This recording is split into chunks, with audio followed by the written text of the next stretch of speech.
Tahukah kalian, setiap suku bangsa di Indonesia ternyata menaruh perhatian yang berbeda-beda terhadap pendidikan. Padahal kan pendidikan merupakan modal yang sangat penting untuk kemajuan suatu bangsa dan juga untuk memperbaiki sosial kita, status ekonomi kita dalam kehidupan. Biro Pusat Statistik baru saja mengumumkan sepanjang tahun 2024 datanya ternyata menunjukkan suku yang paling menaruh perhatian pada pendidikan adalah suku Batak yang menghasilkan jumlah sarjana tertinggi di Indonesia yang kemudian disusul oleh suku Minangkabau. Suku Jawa penduduknya yang terbanyak di Indonesia secara persentase itu separuhnya dari suku Batak. Saya sampai bertanya-tanya, bagaimana ya ceritanya orang Batak sampai menaruh perhatian yang begitu besar pada pendidikan. Setelah saya lihat-lihat, memang secara kultural orang Batak itu luar biasa sekali. Orang tuanya itu bersedia jualan di pasar, tapi anaknya jadi dokter. Dan kemudian mereka mengorbankan apa saja. Bukan untuk memberikan sepeda motor pada anaknya, tetapi untuk memberikan pendidikan yang tertinggi untuk anak-anaknya. Saya pernah suatu ketika mobil saya bannya kempes dan kemudian saya masih setir sendiri saat itu. Saya berhenti di salah satu tempat tambal ban dan itu tempat yang sangat sederhana. Di kiri kanannya adalah tempat yang tanah kosong.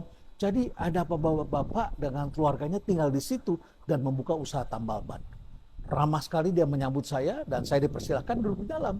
Ketika saya tengok ke dalam sedikit, ada anaknya sedang belajar, ada papan tulis. Padahal keadaan ekonomi keluarga ini sangat sederhana.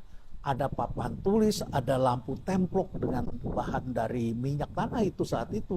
Tapi di situ ada segelas susu dan anaknya tekun belajar. Kejadian 15-20 tahun yang lalu itu membuat saya berpikir, jangan-jangan anak ini sudah jadi dokter hari ini. Berkat kerja keras orang tua. Cerita tentang orang tua yang berjuang itu pernah juga saya dengar ketika ada seorang pejabat tinggi di Jakarta, many years ago, dan anaknya adalah seorang selebriti. Dan dia cerita bahwa ibunya adalah seorang inang-inang demi agar anaknya itu bisa berhasil di masa depan. Dan akhirnya anak ini menjadi seorang insinyur terkenal, bahkan meraih gelar doktor.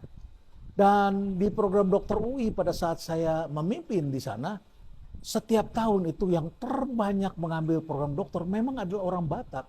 Mereka bersedia bekerja keras untuk mendapatkan gelar dokter. Tidak mengherankan, akhirnya ketika saya selesai dari kepemimpinan saya di UI, dan akhirnya saya juga mendirikan ada SOPO, rumah besar untuk acara orang Batak di kawasan Rumah Perubahan Jakarta Escape. Di situ ada Sopo Etimo, tempat orang Batak biasa menyelenggarakan pesta-pesta adat Batak. Karena orang Batak ini sangat menghargai pendidikan. Tentu saja di Indonesia juga ada suku-suku lain.